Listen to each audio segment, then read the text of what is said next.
let's dive into the 4 songs that you've released. So I've listened to them over and over and over again. I got my good headphones on. I'm really listening to production and lyrics and everything. So the first one was Speak of the Devil. So this is in 2020.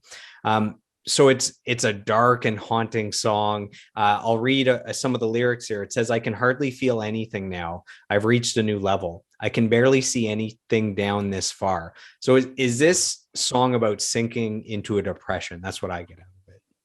Actually, yes, it is. You got that. You nailed it right on the head. A lot of people think it's about a relationship, but it's definitely not. It's about being really lonely, really depressed, and like not knowing what to do about it, rather than to just wait it out.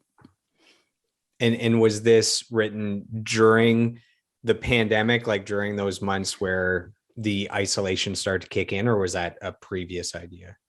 Yeah, this one was it came into existence when I had just moved out for the first time when I started college. So years ago. Yeah, I wrote it. I mostly like had this depressive sort of episode when I moved out away from home. I was in, the big city from such a small town. It was a huge change for me. So that's where that came from. Yeah, see, I got the mental health and the depression out of that song. It was Before Daylight that felt like the relationship song to me. We'll get Yeah. into that one in a second, but um, yeah, I mentioned all the musicians I've talked to that a lot of people have struggled with mental health during the pandemic. Do you have any tips for people that maybe are struggling with their mental health, maybe getting into a depression? Is there anything that's helped you to kind of see the light and snap out of it? Yeah, I started running a lot. That's something I forgot to mention. I started running a lot during the pandemic, and I didn't really realize like how much of an effect it had on my mental health until I started doing it a lot.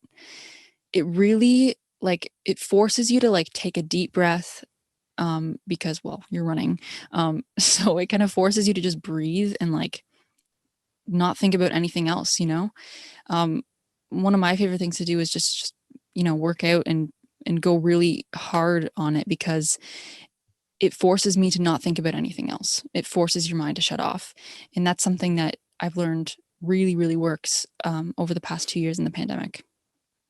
A couple of things I've heard is if you're not in a great place mentally, you need to get out of your head and into your body. So that ties into Mm, what you're saying about running and working out. And yeah, also that action is the cure to what ails you. So it's like you're too stagnant. You need to get out there and the thing about working out is you're getting all those good feeling hormones as well. Um, totally. Mm. and that stuff's important. There's like, this might be a bad example, but one of the greatest boxers of all time, his name's Tyson Fury, and he was the world champion and then sunk into like a 4-year depression where he ballooned to like, I don't know, 350, 400 pounds. They had to strip his title because he wasn't fighting. He was suicidal, and he's made a comeback and he's the world champion again. But he says in interviews, he openly talks about depression and suicide and all that stuff.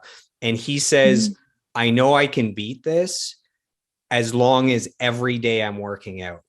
That's like the antidote is as long as I'm working out, my body is feeling good, I'm getting the good chemicals. Like, I know if I take it one day, just one day at a time, and I can get that walk in, that run in, that workout, I know I can beat this, mental illness. And I thought that was important as well, which is to your point of, yeah. Hmm. Yeah, totally. Yeah, I think that puts it perfectly. the so the song we're talking about, Speak of the Devil, I found that it had kind of a Civil Wars vibe. Are you a fan of Civil Wars? And maybe their hit with Taylor Swift from the Hunger Games ties the Mhm. Swifty into the Civil Wars. I don't know if you're a fan or if. Yeah, I haven't listened to their stuff too much. I do know them. I do know who they are, and I've listened to their music before. I must say though, they weren't really a an influence or like a reference for Speak of the Devil. But I can see how you would tie that together for sure. They're very similar to that song. Yeah, I think you would love it. They're a Mm. master class in harmonies.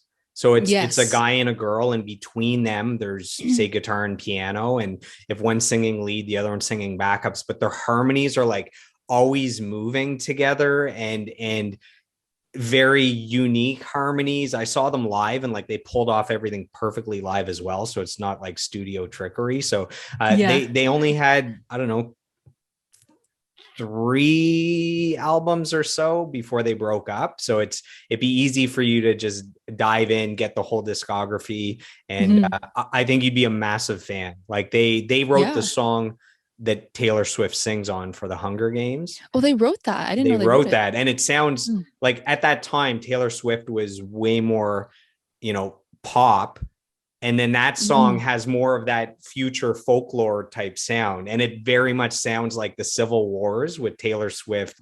Like they brought her in to sing over what they do. So I think Mhm. you would really enjoy the Civil Wars if you're not familiar. Yeah, totally. I'm always looking for new music to listen to. So I will check them out for sure.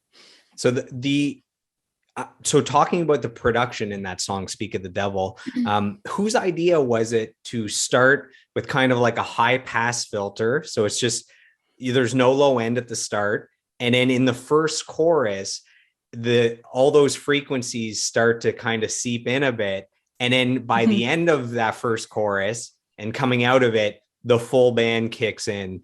I thought that sounded great and added to the vibe of the song. How did that come to be?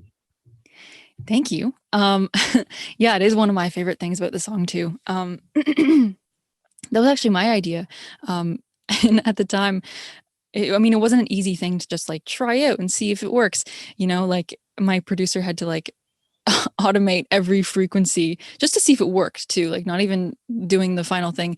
And it took him like, I don't even know how long, but he was like, when I suggested the idea, he was like, okay, okay, give me a bit, just go away, grab a coffee, come back.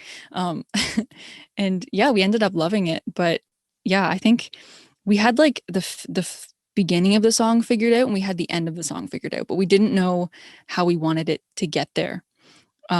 So that's kind of what inspired that. We didn't want the drums to come full on in the verse two. We didn't want it to come in the chorus. We're like, how do we want this to happen? I'm like, just fade it in with the frequencies. Yeah, you're the producer. You figure it out. I have the idea. You figure out the technical aspect, make it happen. Exactly. Yeah.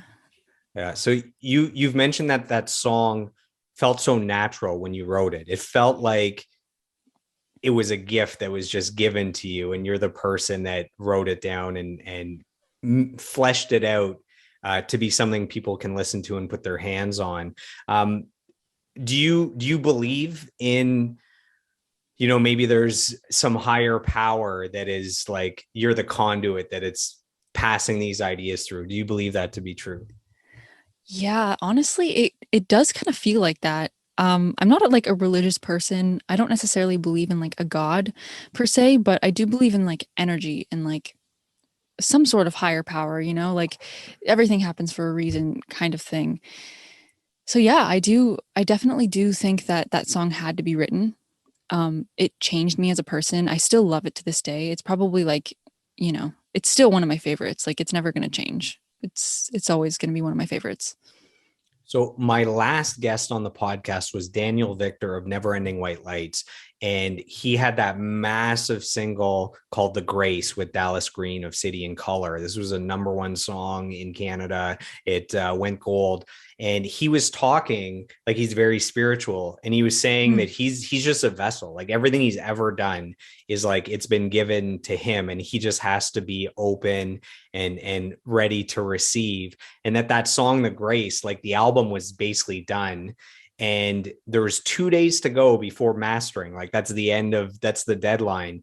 And mm, just in a 20-minute period that entire song came to him, and he got Dallas Green of City and Color to record it. They got it to mastering, and that made his entire career. Like it's a massive song. So that's mm, to the point of you saying that it felt like it just came to you. And the last thing I would say mm, about that is the craziest story that I have about having a gift given to me in the form of a song is when I was young, I had a lucid dream. So I was in a dream where I knew I was in a dream, mhm, like so clearly I knew that I was in this dream and I could do anything. And with complete control, so I'm still in bed, I'm asleep. In the dream, I get up and I go to the next room where I had my guitar, and I pick up the guitar, and for the entire like 8 hours where I'm actually asleep, it's like I was awake sitting in that room and I'm working on this song. And I finished from scratch an entire song, music, lyrics, melody from scratch. And I Wow. woke up, I got up, I wrote down the lyrics, I hit record, I recorded, and I had this song that was given to me in a dream that it's like I was given an extra 8 hours of time that I was awake where I could work on a song, but it was while I was asleep. It was the strangest thing.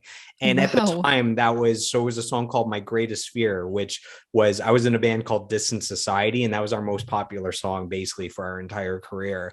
And Mm. it was, and then you try to recreate that where you're like, man, if every night I had 8 hours where I could control my dream, like I could be so productive, like I could like Yeah. learn other instruments, I could Yeah, write. honestly. So I've never been able to recreate that, but that's my story about having something given to me. So That's so cool. Yeah, I want to lucid dream. I have lucid dreamt before.